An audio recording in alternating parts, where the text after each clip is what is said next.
Injustice is an Elseworld story, a superhero civil war between Batman and Superman. Being able to work on a comic book is always great. We also want to play homage to the video game, too. It was a lot of fun for us to take the best of each of those worlds together. Don't make me do this. I wanted to bring in the element of heart to see if I could divide everyone evenly, where you wouldn't know who the good side is.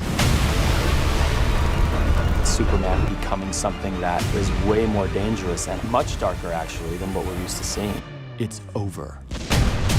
I had to ask, do I want to be the guy that makes this film and does this to one of my favorite characters? You know, Batman is great, but now and forever, I will always be Team Superman.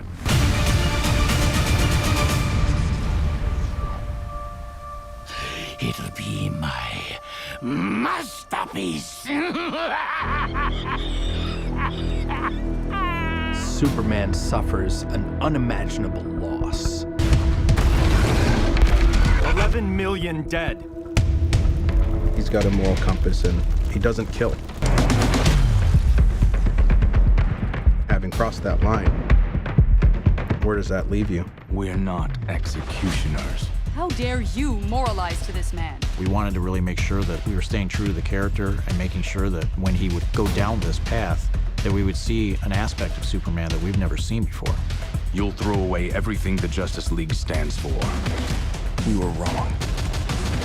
Someone took everything from you, didn't they? And look at what you became. Joker knows that Superman is well-nigh indestructible, so he goes after a softer target. His heart.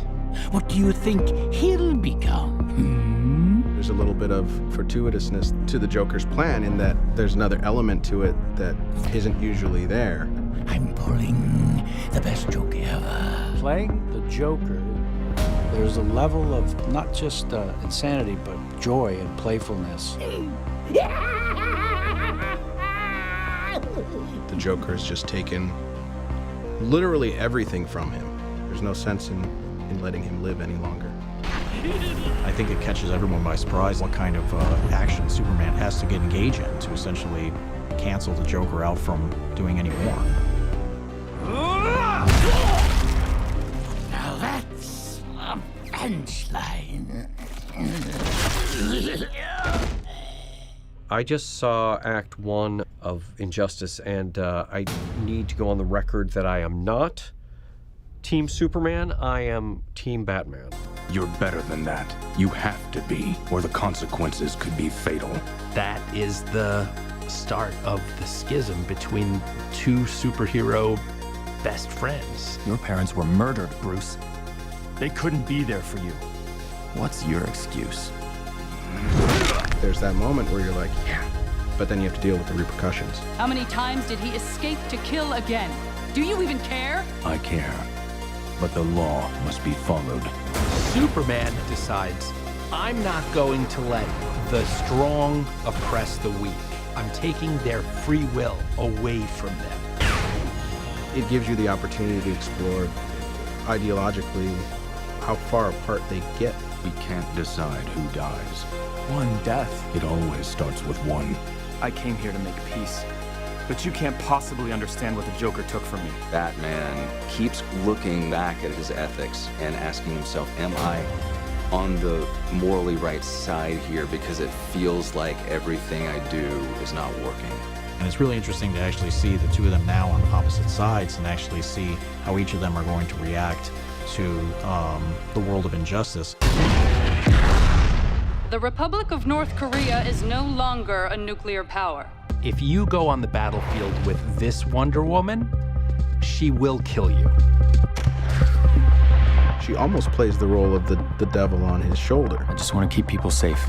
If anyone can, it's you. This is something more personal, and that she wanted to actually be more of a support to him. That support ends up distorting her morality. She ends up kind of following Superman down a path that she never thought he would ever go to. I have to be strong, like you said. We know Harley Quinn. We know she's a villain. We know she's out of her mind and everything. And that's what we're used to seeing and stuff. But again, we got a different world now. Arrow Cave is a stupid name, though. How about we play the quiet game? It's fun to actually see her personality play out with another character from the DC universe. Why not call it the Quiver? That's actually much better. How did I not?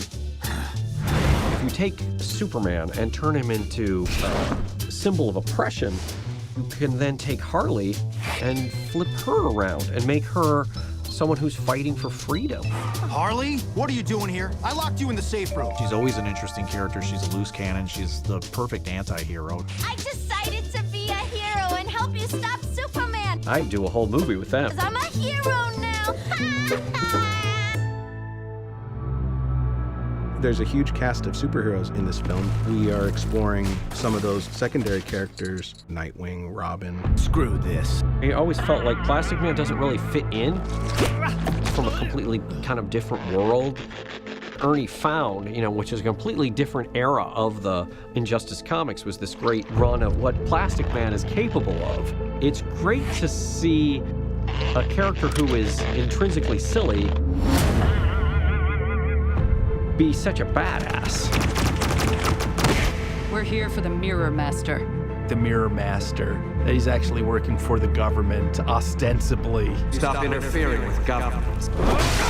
He had some great bits in the comic book we adapted from. It's going to be a shocker to people to see all the superheroes in this very, very deep tone of a script. They're exactly where you said they would be. Having a different actor cast in the role really brings out a different dynamic and a different personality of these characters. It's okay. Let it out. We need to be able to think that there is a way out of our mistakes. What's gotten into you? What side are you going to choose? No character is safe.